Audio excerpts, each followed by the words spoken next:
Hazardous Materials Awareness for the First Responder.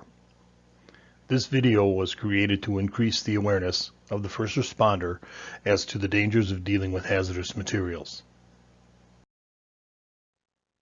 This video was created to remind the responder on how to identify a hazardous material, what precautions should be taken to avoid injury, and whom to contact if a hazardous material is located.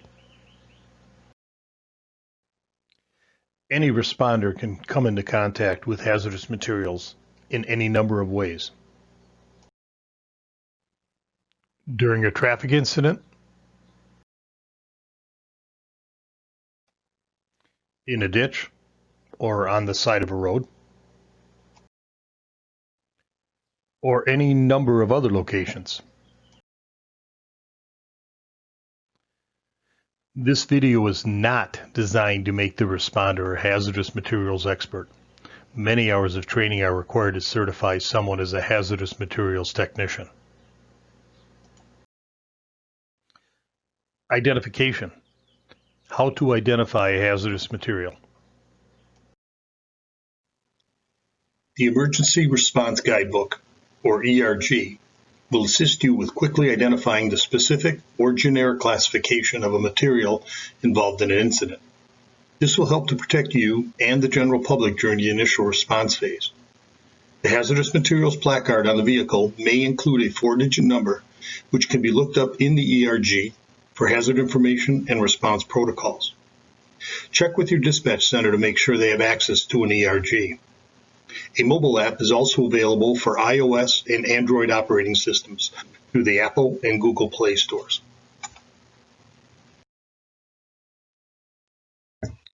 There are 9 classifications of hazardous materials designated by the United States Department of Transportation, or USDOT. This is not the same as OSHA classification. This video will focus primarily on hazardous materials defined by the USDOT. USDOT requires classification placards in all vehicles or containers that are transporting hazardous materials on our roadways. It should be noted that not all vehicles or containers have to be placarded if the hazardous materials are below a certain volume. Class 1. Explosives. Class 2. Gases, flammable, non-flammable, and poisonous. Class 3. Flammable liquids. Class 4. Flammable solids, which are further divided into categories of flammable solid, spontaneously combustible, and dangerous when wet. Class 5. Oxidizing substances, which are further divided into categories of oxidizers and organic peroxide. Class 6. Toxic, infectious substances. Class 7. Radioactive. Class 8. Corrosive. Class 9. Miscellaneous. There is also a dangerous placard. This is when there are 2 or more different classes of hazardous materials that are shipped together in smaller quantities. There are also unknown substances. These are found in abandoned containers, drug and explosive labs, and during traffic stops. How can you identify you may be dealing with a hazardous material? Look for placards with identification numbers, bills of lading, labels on containers, and signs of leaking such as puddles, plumes, or odors. Or use your own personal knowledge when you suspect a hazardous substance is present. Upon your arrival, through your dispatch, contact your local fire department and explain to them what you have. The fire department may, at their discretion, dispatch an engine to investigate or dispatch a hazardous material response team. Consider asking your dispatch where to send any photos of the material, vehicle, or incident. Many times, the fire department will be able to identify the class of the hazardous material and advise you on how to proceed. If your incident is or becomes a hazardous materials release, it will be a long-term event. Plan for that. Life safety and establishing a safe evacuation zone are your first and foremost priorities.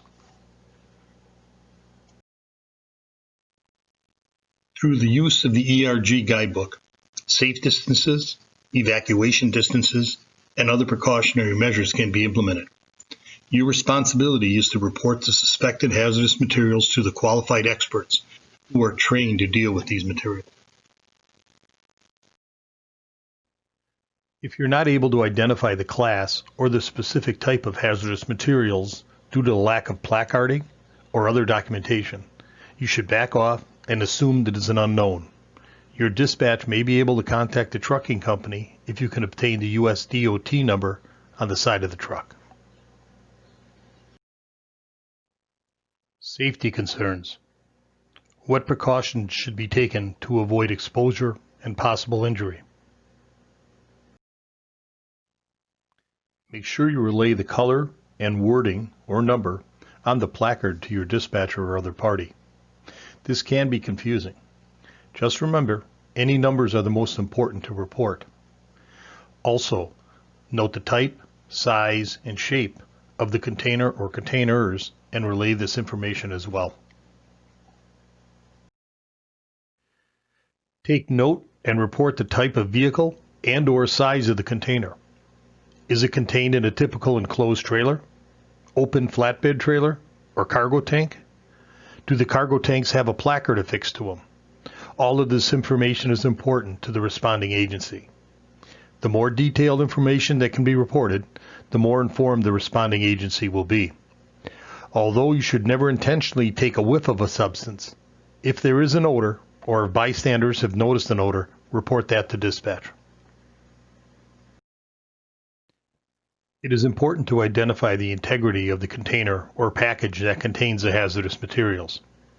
You can see how these containers have been compromised by a fire in the trailer. Does the container appear to be damaged? This would include bent, dented, rusted, torn, or anything else that could compromise the integrity of the container. If the container is a tractor trailer, is it rolled over or upright?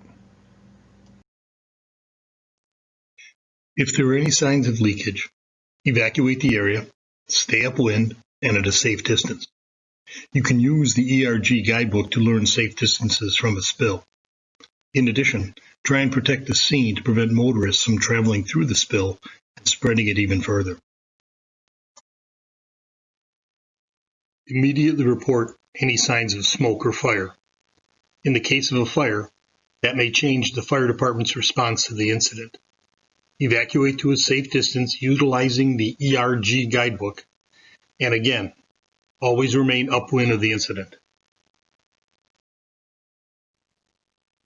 At a traffic crash, if at all possible, attempt to locate the driver and obtain the hazmat shipping papers.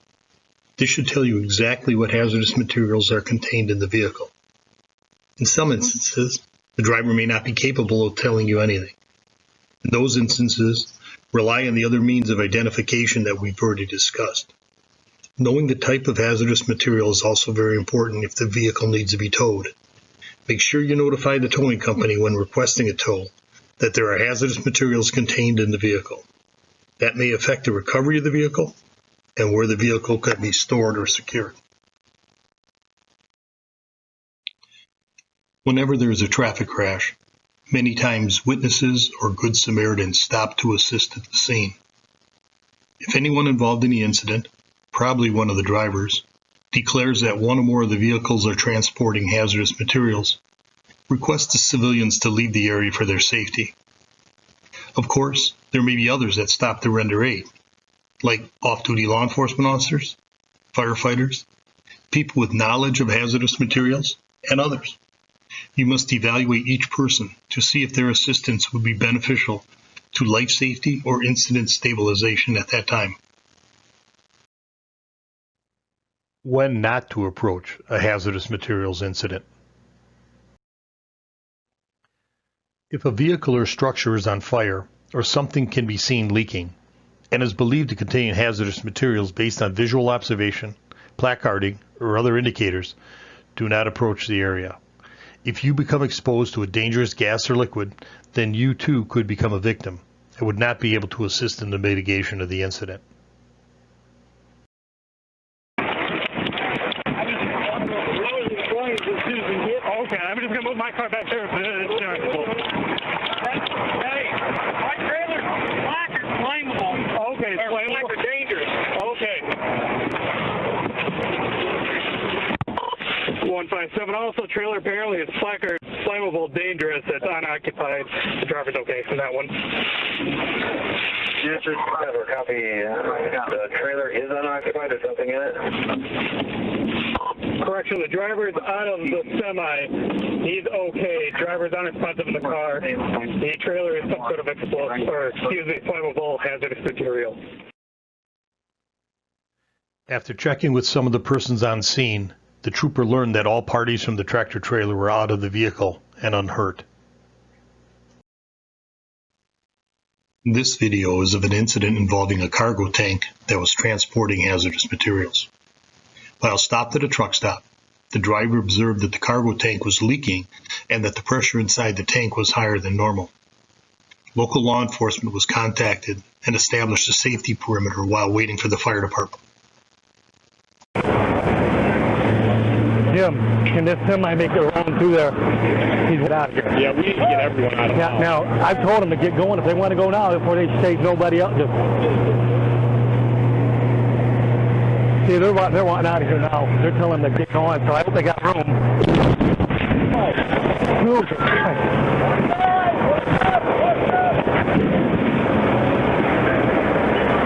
There it went. Improperly shipped hazardous materials can sometimes end with a catastrophic failure of the container. In this incident, one firefighter was injured with burns to his face. The cause was human error in shipping a corrosive material in an aluminum cargo tank which was not compatible for that substance. Upon confirming a hazardous material spill or release, immediately advise dispatch of your observations and that you will be establishing a safe perimeter around the incident. The fire department should be able to assist you with the size of the perimeter through the use of the ERG guidebook or the safety data sheet for the product. If the class of the hazardous materials cannot be determined at that time, use your best judgment. Remember, it is always better to have a safe perimeter too large and have to reduce it than to have it too small and risk exposure to yourself and others. Notifications. Which parties need to be notified of a hazardous materials incident? The person responsible for the spill is legally obligated to report hazardous substance discharges to the Wisconsin Department of Natural Resources, or DNR. However, first responders are also encouraged to report discharges that adversely threaten human health or the environment. Responders should contact the DNR using the 24-hour DNR emergency hotline at 800-943-0003. The on-duty DNR spills coordinator can assist with responsible party determination, scene assessment, and regulatory oversight of the cleanup. A DNR warden may also be able to assist you in the mitigation of the incident. Don't assume that the responsible party will always contact the DNR as required and report the discharge. As a first responder, always report a hazardous materials release. The DNR would rather receive 2 calls about the same release than no calls about a release. In addition to the DNR, make sure you notify any other organization that may have an interest in the release of a hazardous material. This may include the trucking company, any owners of the property where the spill occurred, your local health department, your county emergency management director, and your local DPW or highway department. The hazardous materials transporter is responsible for the cleanup of any hazardous materials that may have spilled during an incident. Just in case you weren't aware, it is required by US DOT that there be an emergency response telephone number listed on the hazardous materials shipping papers. The papers detail what is being shipped and in what quantities. It is also important to remember that you or your agency should not contact the environmental or hazmat cleanup company on behalf of the shipper. If you do, the cleanup contractor can bill your agency because you were the person that requested the cleanup. It is the shipper's responsibility to ensure a qualified environmental cleanup company respond to and clean up a hazardous materials spill.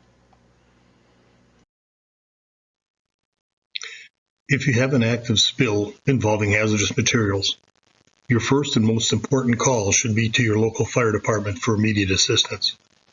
Stay upwind and at a safe distance.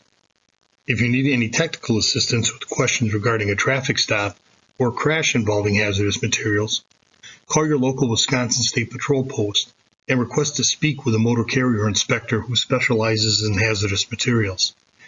They are very knowledgeable in the laws surrounding the transportation of hazardous materials.